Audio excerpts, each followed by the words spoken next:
नमो अरिहंताणं नमो सिद्धाणं नमो आयरीयाणं नमो वज्झायाणं नमो लोये सौसाहूणम् सिद्धं शुद्धं परमीय जिणिन्दवर्णेमि चन्दमकलङ्कं गुणरयणभूषणुदयं जीवस्य परुवणं वोच्छम्। 1008 श्री मूलनायक आदिनाथ भगवान की जय। 1008 श्री गोमटेश्वर बाहुबली भगवान की जय। द्वासांग जिनवाणी माता की जय। आचार्य श्रेष्ठ आचार्य गुरुवर श्री 108 नेमिचंद्र सिद्धांत चक्रवर्ती महाराज की जय। आचार्य श्रेष्ठ आचार्य गुरुवर श्री 108 विद्यासागर जी महामुनि राज की जय। तीर्थ चक्रवर्ती जगत पूज्य निर्यापक श्रमण मुनि पुंगव श्री 108 सुधा सागर जी महाराज की जय। समस्त मुनि संघ की जय। आलोक मोदी स्वाध्याय सुधा यूट्यूब चैनल पर आप सभी दर्शकों का एक बार पुनः हार्दिक स्वागत, हार्दिक अभिनंदन। श्री गोमटसार जीवकांड जी ग्रंथराज की स्वाध्याय श्रृंखला में गुण स्थान पर अपनी चर्चा चल रही है।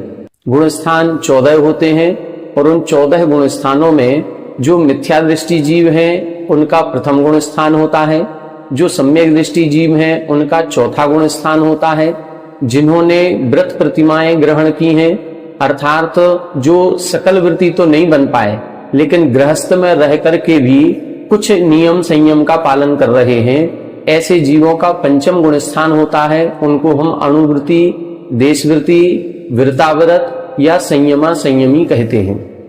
जितने भी वर्तमान में अभी क्षुल्लक जी, एलक जी, आरिका माता जी अथवा वृत्ति श्रावक हैं, इन सबका पंचम गुण स्थान होता है। और इसके ऊपर कल अपन ने चर्चा की थी कि ऐसे जीव जिन्होंने पांचों महाव्रतों को अंगीकार किया है, पांचों पापों का सूक्ष्म रूप से त्याग कर दिया है, घर आदि को छोड़ दिया है, गृहस्थ जीवन का आरंभ परिग्रह का संपूर्ण रूप से त्याग कर दिया है, ऐसे मुनिराजों का जो गुण स्थान होता है वो छठवां सातवां गुण स्थान होता है। मुनिराजों का वास्तविकता में देखें तो छठवें गुण स्थान से प्रारंभ होकर के 14वें गुण स्थान तक सारे जीव मुनि ही होते हैं। लेकिन वर्तमान दृष्टि की हम बात करें तो हमने कल आपको बताया था कि अभी वर्तमान पंचम काल में हीन सहनन है और हीन सहनन होने के कारण से अष्टम आदि गुण स्थानों का अभाव है। अभी वर्तमान में छठवां और सातवां गुण स्थान, बस 7वें गुण स्थान तक के जीव ही पाए जाते हैं। सप्तम गुण स्थान से ऊपर के जीव या मुनिराज यहाँ पर नहीं है। लेकिन विदेश क्षेत्र आदि में जहां पर चतुर्थ काल अभी वर्तमान हो रहा है, जहां चतुर्थ काल अभी प्रवर्तमान हो रहा है, वहां पर 14 ही गुण स्थानों के जीवों की उपलब्धता बनी रहती है।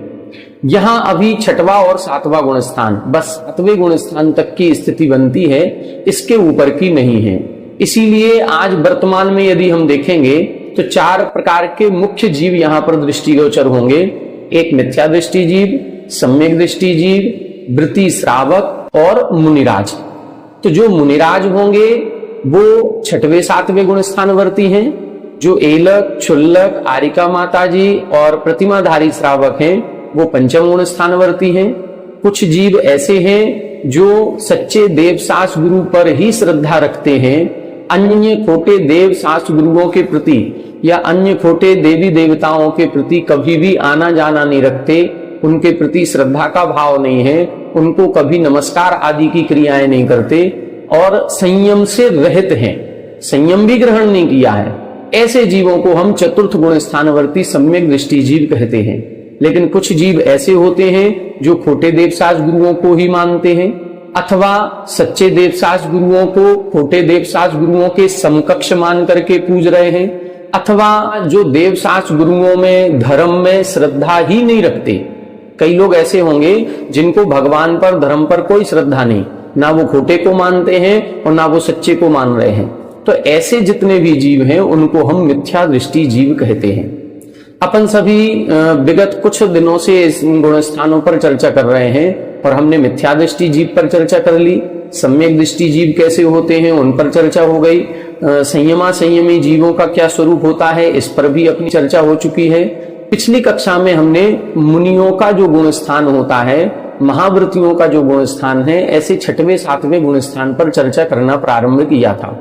जिसमें छठवें गुण स्थान पर अपनी चर्चा चल रही थी, उसमें बताया गया था कि जो छठवां गुण स्थान है, ये छठवें गुण स्थान में कसायों के उदय की यदि हम बात करें तो मात्र संजुलन और नव नो कसाय, इन 13 कसायों का ही उदय पाया जाता है। शेष कसायों का उदय यहाँ पर नहीं होता। अनंतानुबंधी, अप्रत्याख्यानावरण और प्रत्याख्यानावरण, इन 12 कसायों का अनुदय होता है। मात्र संजुलन और नव नो कसाय का यथा योग्य उदय होता है, तब जाकर के छठवां गुण स्थान बनता है। संजुलन और नवनो कसाय का उदय तो छठवें में भी है, सातवें में भी है, आठवें नौवें में भी है। फिर इनमें कैसे डिफरेंस करेंगे? तो इनमें जो भिन्नता देखी जाती है वो संजुलन कसाय के कारण से देखी जाती है। संजुलन कसाय का तीव्र उदय भी होता है, मंद उदय भी होता है, मंद तर उदय भी होता है और मंद तम उदय भी होता है। जब संजुलन कसाय का तीव्र उदय होता है तो उसको हम छठवां गुण स्थान कहते हैं। जब संजुलन कसाय का मंद उदय होगा तो हम सप्तम गुण स्थान कहेंगे। जब मंद तर हो जाएगा तो आठवां गुण स्थान, और मंद तम हो जाएगा तो नौवां गुण स्थान। और नौवे के बाद फिर जब केवल संजुलन लोभ मात्र का उदय रह जाता है तो हम उसको 10वां गुण स्थान कहते हैं। और फिर जहां पर संजुलन कसाय का उदय ही नहीं रहता, सारी की सारी कसाएं उपसमित हो गई हैं, तो 11वां गुण स्थान है। और यदि सारी कसायों का क्षय कर दिया है तो 12वां गुण स्थान होता है। 12वें गुण स्थान के बाद यहां पर जब मोहिनी कर्म नष्ट हुआ तो 12वां गुण स्थान बन गया। और 12वें गुण स्थान में फिर ज्ञानावरण, दर्शनावरण और अंतराय, इन 3 घातीय कर्मों का और क्षय कर देते हैं तो 13वां गुण स्थान बन जाता है। 13वें गुण स्थान में योग सहित अवस्था है। फिर जब योग का निरोध भी कर देते हैं तो उसके बाद फिर 14वां गुण स्थान बनता है। और 14वें गुण स्थान के बाद सिद्धत्व की प्राप्ति हो जाती है। तो अपनी इधर छठवें गुण स्थान की चर्चा चल रही थी, तो छठवें, सातवें, आठवें, नौवें और 10वें, इन सभी गुण स्थानों में संजुलन का उदय है। लेकिन फिर भी भिन्नता पाई जाती है। किसी गुण स्थान में तीव्र उदय है, किसी में मंद है, किसी में मंदतर है, किसी में मंदतम है, और कहीं मात्र संजुलन की लोभ कसाय का, वो भी बिल्कुल अत्यंत सूक्ष्म लोभ का उदय होता है। इसीलिए ये गुण स्थानों में अंतर प्रतिपादित हो जाता है।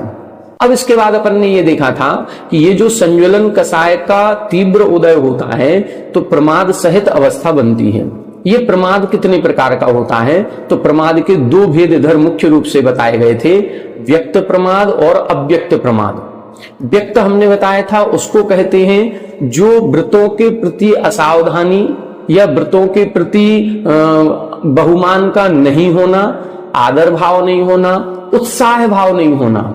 जैसे अपन सर्वार्थ सिद्धि पढ़ेंगे तो उसमें प्रमाद की जो परिभाषा लिखी, उसमें लिखा है कुशलेषु अनादरः प्रमादः। जो कुशल क्रियाएं हैं उनमें अनादर का भाव होना, अनादर यानी उत्साह नहीं होना, बस इसी का नाम प्रमाद है। तो कभी कभी ये प्रमाद व्यक्त हो जाता है, हमें एक दूसरे का दिख जाता है। कई मुनिराज होंगे जिनका प्रमाद हमको दृष्टिगोचर हो जाता है, ठीक है। लेकिन कभी कभी ऐसा होता है कि वो प्रमाद दृष्टिगोचर नहीं होता, वो क्रिया करने में पूर्ण सावधान है, महाव्रतों का पालन करने में सावधान है, कोई भी व्रतों में अपना अतिचार वगैरह कुछ नहीं लगा रहे हैं, निरतिचार पालन कर रहे हैं। फिर भी संज्वलन कसाय का जब तीव्र उदय होगा तो हम अंतरंग के परिणामों को नहीं समझ पाएंगे। कभी कभी संज्वलन कसाय का जो तीव्र उदय है वो तीव्र उदय होते हुए भी अव्यक्त रूप से होता है, और जब अव्यक्त रूप से होगा तो उसका जो प्रभाव होना है वो प्रभाव भी अव्यक्त रहेगा, जो हम सभी के देखने में नहीं आएगा। और जब देखने में नहीं आएगा तो उस प्रमाद को हम अव्यक्त प्रमाद कहेंगे। मतलब वहां पर हम अपनी क्रियाओं के प्रति जागरूक होते हुए भी हमारा छठवां गुण स्थान हो जाएगा। हम क्रियाओं में जागरूक हैं तो छठवां सातवां दोनों होते रहेंगे। अब जब हम जागरूक हैं, हम अपनी क्रियाओं को पूर्ण सावधानता अपनी क्रियाओं का संचालन कर रहे हैं, किसी भी प्रकार का अतिचार नहीं लगने दे रहे हैं, फिर छठवां क्यों हो गया? तो वो कुछ नहीं है, संज्वलन कसाय का तीव्र उदय हो जाता है तो छठवां गुण स्थान हो जाता है। हमने आपको कल उदाहरण दिया था कि जैसे झूले में झूलते हैं उसी तरह से यहाँ पर भी मुनिराज छठवें और सातवें गुण स्थान में झूले में झूलने के समान होता है। एक बार झूला ऊपर जाता है फिर पुनः नीचे आएगा, फिर ऊपर जाएगा, फिर पुनः नीचे आएगा। इसी प्रकार से कभी छठवें से सातवां गुण स्थान, सातवां मतलब ऊपर का गुण स्थान, तो कभी ऊपर के गुण स्थान में सातवें में पहुंच जाते हैं, कभी नीचे छठवें में आ जाते हैं, फिर ऊपर सातवें में पहुंच गए, फिर नीचे छठवें में आ गए। ये छठवें सातवें गुण स्थान का काल अंतर मुहूर्त मात्र होता है। उसमें भी हमने आपको बताया था लगभग 3 सेकंड और 1.5 सेकंड का समय यहाँ पर कैलकुलेशन करके जो पंडित रतन चंद जी मुख्तार साहब हुए हैं, उन्होंने अपना व्यक्तित्व कृतित्व लिखा है। उसके अंतर्गत जिज्ञासा समाधान में एक ये इस तरह का प्रसंग आया है, जो हमने बहुत पहले आदरणीय बैनाड़ा जी साहब के साथ जब स्वाध्याय किया था तो उन्होंने हमको बताया था। तो ये 3 सेकंड और 1.5 सेकंड मतलब बहुत छोटा सा समय है, और इस छोटे से समय में ही ये गुण स्थान ऊपर नीचे होता रहता है। फिर अपन ने इसको देखा था कि ये जो प्रमाद है, इस प्रमाद के अनेक भेद भी होते हैं और प्रमाद के 15 भेद भी कहे गए। यहां मुख्य रूप से पहले 15 भेदों की चर्चा कही गई थी। इस गाथा को अपन ने देख लिया था। इसमें इन्होंने बताया था विकहा तहा कसाया, 34 नंबर की गाथा है। विकहा यानी विकथाएं, कसाय क्रोधमान माया लोभ, कसाय भाव, इंद्रिय अर्थात 5 इंद्रियां, स्पर्शन, रसना, घ्राण, चक्षु, कर्ण, फिर एक निद्रा और एक स्नेह, ठीक है, प्रणय, प्रणय का मतलब स्नेह भाव। इस तरह से ये 15 प्रमाद हो जाते हैं। कैसे होंगे? विकथाओं के 4 भेद कहे, फिर कसाय के भी 4 भेद, इंद्रियों के 5 भेद, निद्रा को एक रूप में ही लिया है। वैसे निद्रा के 5 भेद होते हैं, निद्रा, निद्रा निद्रा, प्रचला प्रचला प्रचला, स्त्यान वृद्धि। इधर इन्होंने 5 को एक में ही गर्भित कर दिया। और फिर प्रणय यानी एक तरह का राग भाव। अब इधर देखें, विकथाओं के 4 भेद कहे। विकथा किसे कहते हैं? ऐसी कथाएं या ऐसी कोई बातचीत जिसमें राग द्वेष बढ़ता है और हम संयम के मार्ग से च्युत हो जाते हैं। हमारा संयम के मार्ग पर वृद्धि ना हो करके राग द्वेष आदि परिणामों में वृद्धि होने लगती है, उनको हम विकथाएं कहते हैं। और ये विकथाएं 4 प्रकार की होती हैं: स्त्री कथा, भोजन कथा, राज कथा और चोर कथा। जैसे कई बार ऐसा होता है कि हम लोगों का मन स्त्रियों की चर्चाएं करने में ज्यादा होता है। कई आप टीवी के प्रोग्राम देखें या फिल्म आदि देखें या कोई साहित्य पढ़ें, कोई पुरुष वर्ग है और यदि वो स्त्री के श्रृंगार आदि की बातें पढ़ रहा है तो एक अलग आकर्षण होता है। तो स्त्रियों के विषय में कोई भी बातचीत होती है, एक अलग आकर्षण जो बन रहा है वो स्त्री नाम की विकथा कहलाएगी। एक होती है भोजन कथा, आज का आहार कैसा हुआ, आहार में हमें ये चीज ज्यादा पसंद है, आज तो बहुत अच्छा आहार हुआ, आज तो अच्छा ही आहार नहीं हुआ, जिनके यहाँ गए थे उनके यहाँ कुछ था ही नहीं। तो इस प्रकार से आहार संबंधित जब चर्चाएं ज्यादा चलती हैं और आहार संबंधित चर्चाएं चलने में अपना राग द्वेष या अपनी रसना इंद्री पर नियंत्रण नहीं रहता है, अपनी पसंद और नापसंद की चर्चा होने लगती है, तो वो कहलाती है भोजन कथा। एक होती है चोर कथा। चोर कथा का मतलब चोरी आदि का उपदेश देना, चोरी आदि के बारे में चर्चाएं करना, सुनना, सुनाना, ये सब चोर कथा के अंतर्गत आएगा। और एक राजकथा, राजकथा का मतलब है राजनीति से संबंधित चर्चाएं करना। आज हम सब लोग जितने गृहस्थ लोग हैं, मुनियों को छोड़ दें, अभी जितने भी गृहस्थ लोग हैं, हम गृहस्थ लोग जब भी 2 या 3 या 4 लोग इकट्ठे होकर के कभी बातें करते हैं तो केवल इन्हीं 4 विषयों में सबसे ज्यादा बातें करते हैं। या तो स्त्री संबंधी कोई चर्चा चल रही होगी, या राजनीति में क्या हो रहा है, कौन से प्रदेश में, कौन से देश में क्या घटना घट रही है, कौन सा नेता सही है, किस नेता ने सही काम नहीं किया, ये सारी चर्चाएं चलती रहती हैं। कहाँ कौन सी घटना घट रही है, ये भी सारी चर्चाएं चलती हैं। अथवा आहार पानी की। तो ये सारी चीज जो क्रियाएं हैं, ये इन 4 विषयों में जो राग द्वेष बढ़ाने वाली हैं उनको हम विकथाएं कहते हैं। क्रोध मान माया लोभ के परिणाम हमारे प्रति समय बनते ही रहते हैं। एक भी समय ऐसा नहीं है जिस समय ये 4 कसाएं नहीं होती हों। 5 इंद्रियों के विषयों में हम लोग स्वतंत्र हैं, करते ही हैं। हमारे 5 इंद्रियों का कोई निग्रह नहीं है, कोई नियंत्रण नहीं है। फिर निद्रा, निद्रा भी हम खूब लेते हैं। मतलब सामान्य निद्रा भी होती है, विशेष निद्रा भी होती है, गहरी नींद भी होती है और कई बार स्त्यान वृद्धि टाइप भी हो जाती है। और फिर प्रणय का मतलब है एक सामान्य सा राग भाव। इस तरह से ये 15 प्रमाद के भेद हैं। ये 15 प्रमाद वहां पर ये कह रहे हैं ये 6वें गुण स्थान में हो रहे हैं, मतलब मुनियों के भी हो रहे हैं। हम ये नहीं समझे कि ये 15 क्रियाएं जो हैं ये केवल गृहस्थों के हैं, गृहस्थों के तो होती ही है, लेकिन कभी कभी क्वचित कदाचित मुनियों में भी देखी जाती हैं। जब मुनि गृहस्थ के साथ घिरा हुआ रहेगा तो कहीं ना कहीं ये चर्चाएं वहां पर भी आती हैं, अथवा कभी स्वाध्याय आदि करते समय भी मन इस ओर चला जाता है, तो इस तरह की चर्चाएं होने पर ये प्रमाद का भेद बन जाता है और प्रमाद के कारण से प्रमत्त व्रत अवस्था या प्रमत्त व्रत गुण स्थान बन जाता है। ये सारी स्थितियां जब बनती हैं तो अंतरंग क्या कारण है? अंतरंग कारण है संज्वलन का तीव्र उदय। अब यहां पर ये चर्चा कर रहे हैं कि ये मुख्य रूप से 15 प्रमाद के भेद हैं। अब इन 15 प्रकार के प्रमादों का समुत कीर्तन किया जाएगा, मतलब अब इन्हीं का विशेष वर्णन किया जाएगा। तो आगे आने वाली जो 7-8 गाथाएं हैं इनमें इन्हीं प्रमाद के और उत्तर भेदों का कथन होगा। हमने कल आपको बताया था कि प्रमाद के यदि हम भेद प्रभेद करें तो 80 भेद होते हैं, और यदि विस्तार करें तो फिर 37,500 भेद भी यहां ग्रंथ में कहे गए हैं। तो अब ये कैसे बनते हैं, किस प्रकार से बनते हैं, इसका वर्णन यहां पर प्रारंभ हो रहा है। आइए देखें गाथा नंबर 35। संखातः पत्थारो पर्यट्टणठतः समुदिट्ठम् एदे पंच पयारा पमद समुक्कित्तणेणया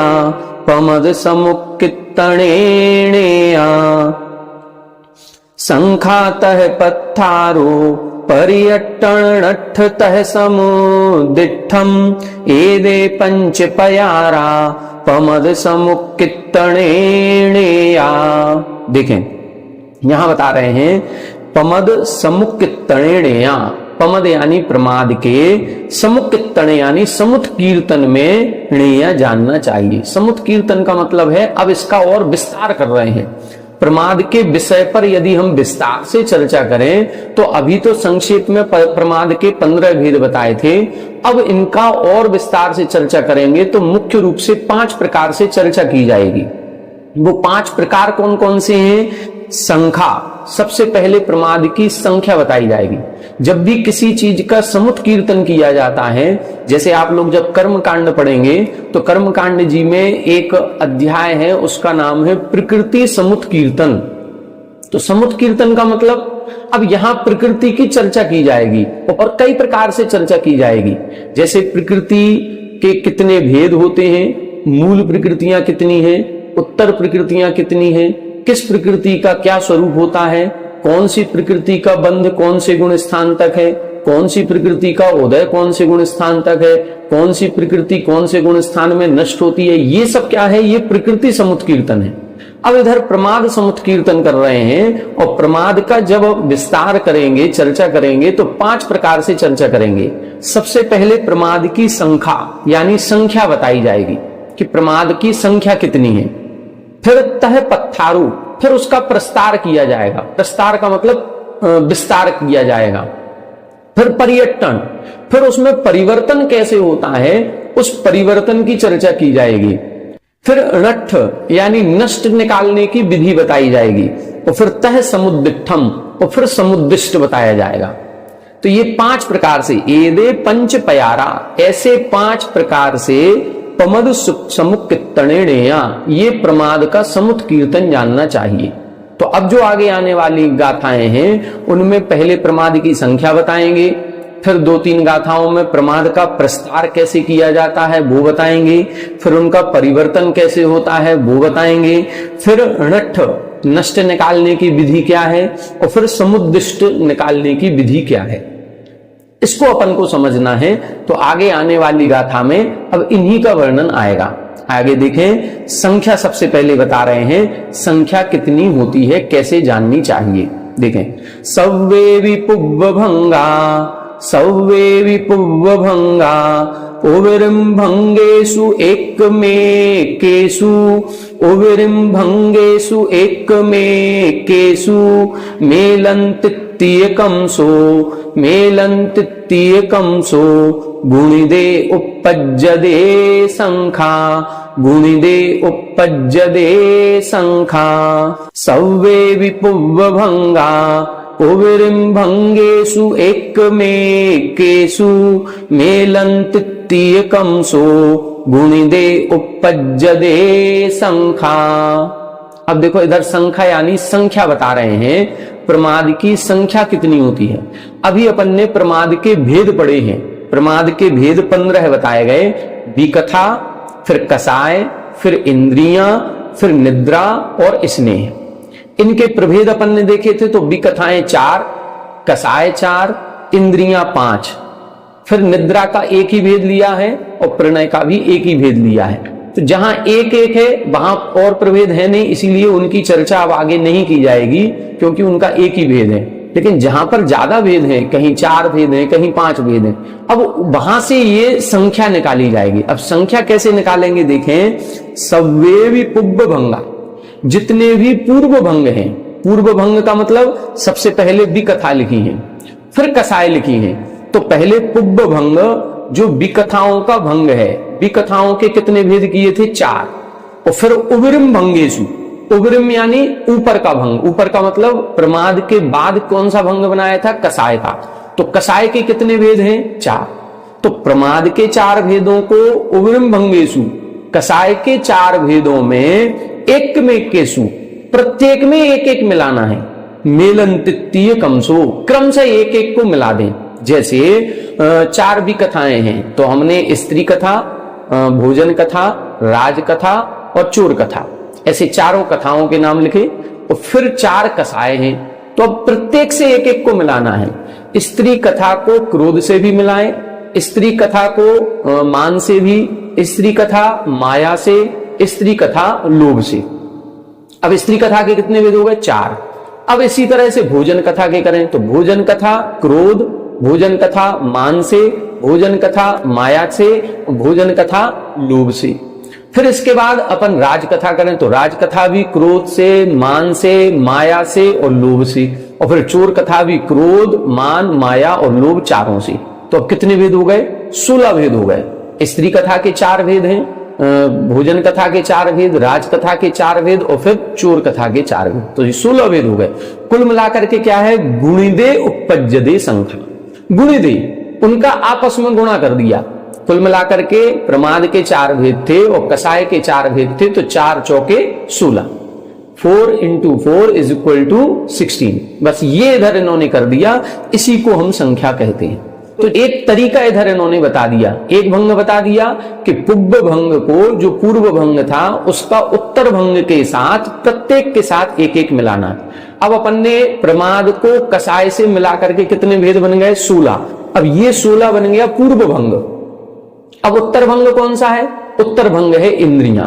अब इंद्रियां कितनी है 5, तो अब इन 16 को पांचों इंद्रियों में मिलाना है। मतलब ये 16 भेद स्पर्शन के, फिर ये 16 भेद रसना के, फिर ये 16 भेद घ्राण के, फिर ये 16 भेद चक्षु से, और फिर ये 16 भेद कर्ण से। तो अब कितने हो गए 80 भेद हो गए। अब ये 80 भेद निद्रा से और 80 भेद स्नेह से। अब निद्रा के कोई भेद नहीं है, यदि निद्रा के 2 भेद ले लेते या निद्रा के 5 भेद ले लेते पांचों, तो निद्रा के 5 भेद लेने पर ये 80 को 5 से लगाना पड़ता, फिर 80 निद्रा, फिर 80 निद्रा निद्रा, 80 प्रचला, 80 प्रचला प्रचला, 80 स्त्यान वृद्धि। लेकिन इधर इन्होंने निद्रा को एक ही लिया है, इसलिए 80 एकम 80।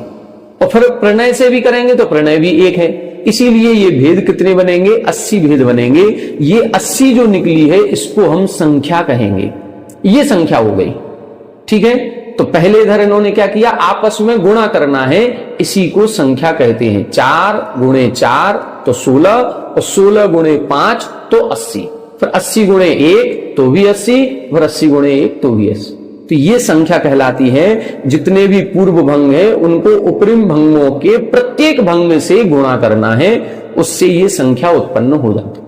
अब प्रस्तार की बात करेंगे, तो प्रस्तार क्या कहलाता है, इसके लिए इन्होंने 2 क्रम बताए हैं, 2 गाथाएं लिखी हैं, दोनों की अलग अलग विधि से इन्होंने बताया है। इस पर चर्चा अपन बाद में करेंगे। पहले ये 80 भंग कैसे बनाना है इस पर हम आपको चर्चा कर रहे हैं, बोर्ड पर समझाए दे रहे हैं। अब हम कुछ आपको भंग बता दे रहे हैं, बाकी आपको अपने घर पर डायरी पेन पर बनाने हैं। कैसे बनाना है ये हम आपको उसकी विधि बता रहे हैं। वही विधि आगामी गाथाओं में लिख करके अपन ने गाथाओं में अपन जो पढ़ेंगे उसमें आएगी। तो प्रस्तार कैसे करना है, परिवर्तन कैसे करना है, नष्ट क्या है, समुद्दिष्ट क्या है, जब ये 80 भेद आप समझ जाएंगे तो आगे का विषय भी आपको क्लियर हो जाए। तो आइए अब बोर्ड के माध्यम से अपन 80 भेदों को समझते हैं कैसे लगाना है। देखें, सबसे पहले अपन को जो 80 भेद बनाना है तो 80 में जो प्रमाद के प्रमुख 5 भेद बताए गए हैं, पहले उन 5 भेदों को लिखेंगे। तो प्रमाद के 5 भेद कौन कौन से हैं? पहले लिखा है विकथा, फिर क्या लिखा? कसाय, फिर क्या लिखा? इंद्रियां, और फिर निद्रा, और फिर स्नेह या प्रणय। ठीक है। अब इन 5 में से इनके भेद कितने हैं? 4, 4, 5, 1 और 1। अब इनमें से अपन को एक एक भंग को लेना है, ये प्रस्तार बता रहे हैं। अब ये संख्या हो गई अपनी। संख्या में क्या करेंगे हम?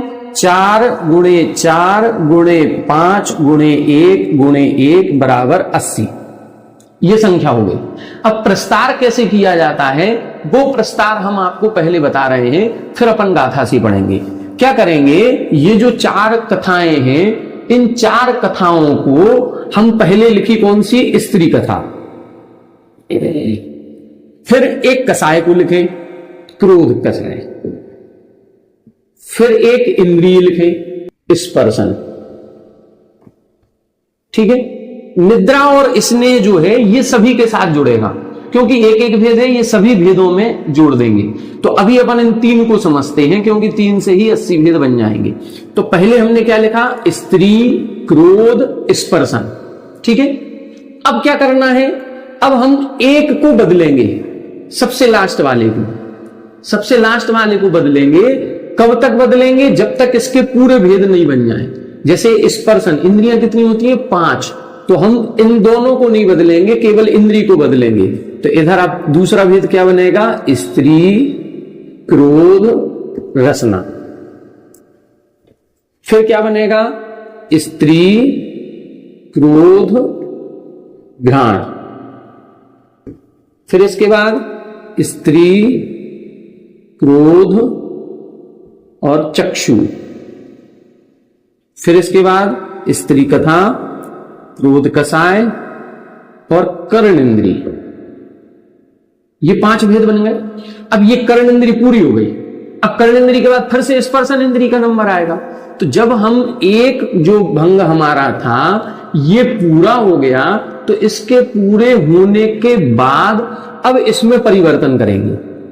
अब क्रोध की जगह किसको लिखेंगे? मान को। तो अब क्या लिखेंगे? अब लिखेंगे स्त्री कथा, बिल्कुल वो ही चलेगा। क्रोध की जगह क्या लिख दिया? मान। अब मान के बाद फिर स्पर्शन। तो स्त्री कथा, मान, स्पर्शन। फिर स्त्री कथा, मान, रसना। फिर स्त्री कथा, मान, घ्राण।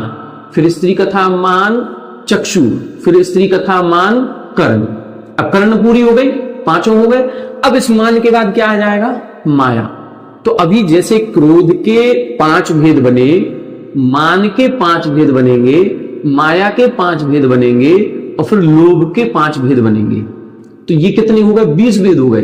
ये 20 किसके हुए? ये स्त्री के हुए। जब क्रोध, मान, माया और लोभ, ये चारों कसाय हो गए। अब लोभ के बाद फिर किसका नंबर आएगा? अब तो कोई बचा ही नहीं। जब कोई नहीं बचेगा तो फिर हम स्त्री में परिवर्तन करेंगे। अब स्त्री कथा की जगह फिर लिखेंगे हम भोजन कथा, दूसरे नंबर की कथा। अब दूसरे नंबर की कथा जब भोजन कथा लिखेंगे तो फिर से यही शुरू से करेंगे। भोजन कथा, क्रोध, स्पर्शन। फिर भोजन कथा, क्रोध, रसना। फिर भोजन कथा, क्रोध, घ्राण। फिर भोजन कथा, क्रोध, चक्षु। फिर भोजन कथा, क्रोध, कर्ण। फिर मान का नंबर आएगा, फिर माया का, और फिर लोभ का। जैसे ही लोभ हो जाएगा फिर भोजन कथा की जगह अपन राज कथा लिखेंगे। फिर राज कथा की जगह फिर लिखेंगे चोर कथा। तो ऐसे 4 कथाओं को हम बाद में लिखेंगे। तो हमने जब स्त्री कथा के लगाए, स्त्री कथा क्रोध के 5, स्त्री कथा मान के 5, स्त्री कथा माया के 5, स्त्री कथा लोभ के 5, तो स्त्री कथा के कितने हो गए? 20। जब स्त्री कथा के 20 तो राज कथा के भी 20, भोज कथा के भी 20 और चोर कथा के भी 20। तो ये कुल मिलाकर के 80 भेद हो जाएंगे। आगे जो प्रस्तार बताया है वो प्रस्तार की यही परिभाषा बताई है हमें कैसे बदलना है। इसी को हम प्रस्तार कहते हैं कि इसके साथ इसके भंग को एक को लेना है और इसके भंग को एक लेना है, ये प्रस्तार हो गया।